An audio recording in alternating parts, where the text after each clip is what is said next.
O IBGE acaba de divulgar como ficou a inflação em setembro. O Índice Nacional de Preços ao Consumidor Amplo, IPCA, subiu 1,16% no mês passado, o que significa, Priscila Yasbeck, a maior alta desde o início do Plano Real, 94. Desde 94. Bom dia. Bom dia, Colombo. Bom dia a todos que nos acompanham mais uma vez.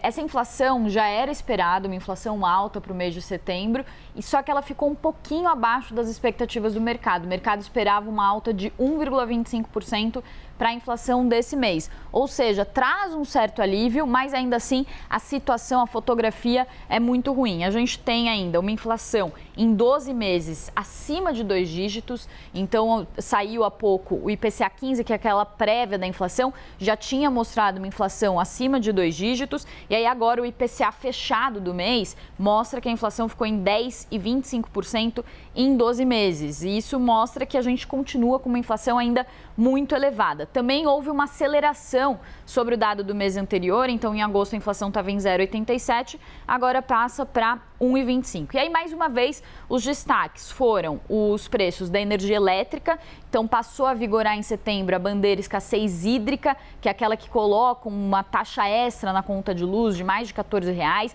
isso pressionou muito os custos da energia. Também vieram bem pressionados os transportes e a alimentação e bebidas. Dentro de transportes entram os combustíveis, que subiram 2,43% no mês, gasolina continuou subindo 2,32%, etanol também. Dentre os alimentos, destaque para as frutas, que subiram mais de 5%, também o preço do frango, que subiu 4,5%, e aí vale falar que isso se encaixa num contexto de crise hídrica aqui no país, também num contexto de seca que afetou muito as safras, então isso acaba afetando muito o preço dos alimentos. Os combustíveis estão sendo muito afetados também pelo preço do petróleo, que está subindo lá fora, em meio a uma crise de energia que a gente tem falado aqui, que não afeta só o Brasil, mas o mundo todo. Então são dados que mostram a inflação ainda muito pressionada, mas talvez, por exemplo, no impacto na Bolsa não seja tão negativo, porque o mercado esperava que a inflação viesse um pouquinho mais pressionada. Agora, Priscila, qual é a perspectiva para o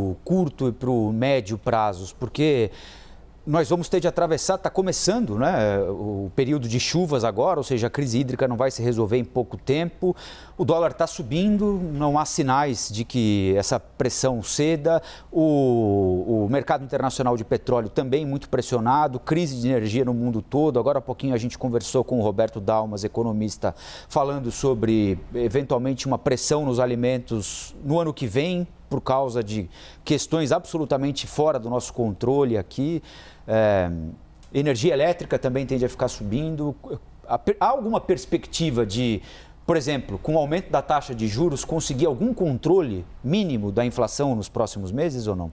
Pois é, essa é a pergunta que o mercado inteiro quer saber, né? Então tem uma discussão muito forte hoje entre os economistas e no mercado se a inflação vai ceder ou não. Esse dado do IPCA, a gente pode dizer que aponta um pouco mais para um cenário um pouquinho mais positivo ou menos negativo do que era esperado. O que acontece é que, apesar de todo esse cenário que você colocou, Colombo, de crise de energia, de petróleo pressionado, o que está acontecendo também é que a gente ainda tem resquícios dos choques de oferta da pandemia, as cadeias de suprimento ficaram com muitos gargalos, e esses gargalos, essa parte da inflação que é provocada por isso, ela tende a se resolver até o fim do ano, talvez começo do ano que vem. O que está no centro das atenções agora, porém, é a questão da crise de energia.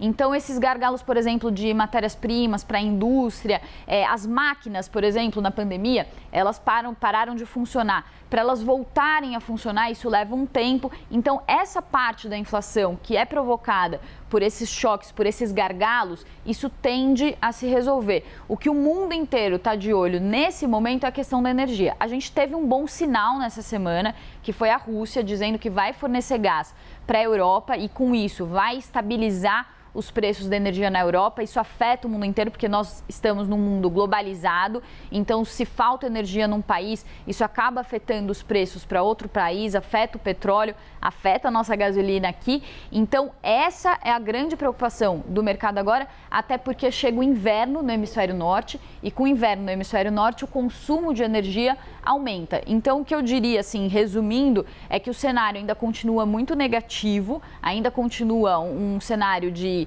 preços inflados.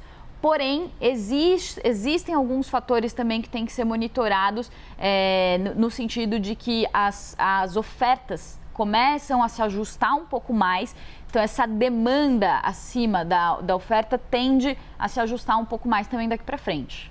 Valeu, Priscila. Priscila Asbeck falando aqui com a gente, então, sobre a divulgação agora do IPCA.